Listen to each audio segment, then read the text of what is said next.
Just when you think the world of budget phones has settled, Alcatel comes along with the Idol 5S.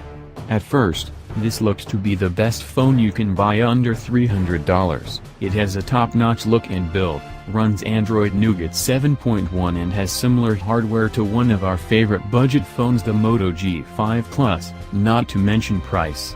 But the battery on the Idol 5S doesn't last long at all. And that's a big bummer. The Idol 5S sells for $280, which converts to £215 and 355 Australian dollars. In the US, an Amazon Prime version with lock screen ads pushes that price down to $200. With its glass front and back, the Idol 5S looks downright fancy. In my hand, it feels like a slick and svelte iPhone 4. The top and bottom of the phone house the Idol's dual speakers, which are better than most budget and mid-tier phones. They're excellent for listening to music and videos.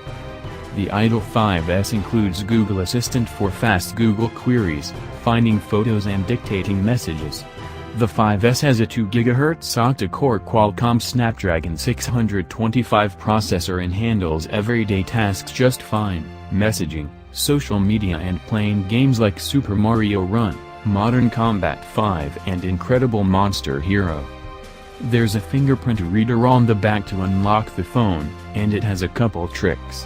When the phone is unlocked, you can touch and hold the reader to go to the home screen, slide your finger vertically to view notifications or slide your finger horizontally to flip through photos.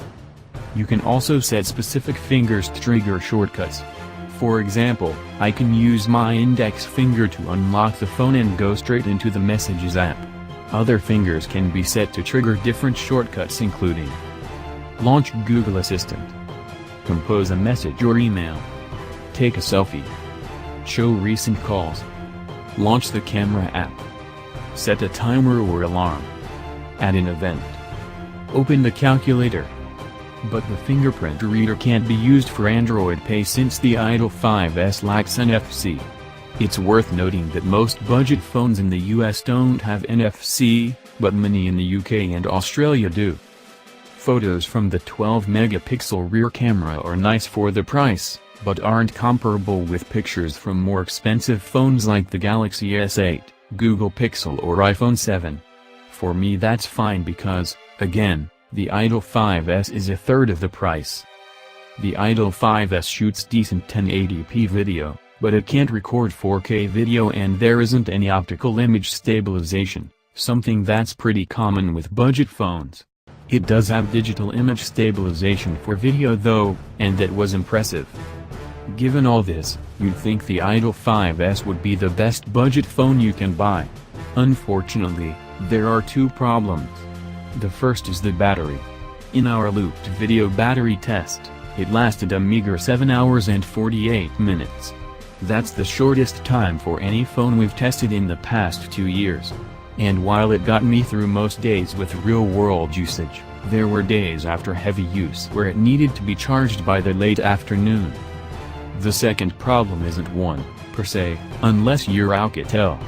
The Moto G5 Plus is an impressive budget phone as well, and is outfitted with much of the same internal hardware as the Idol 5S. One of its best parts is the G5 Plus battery.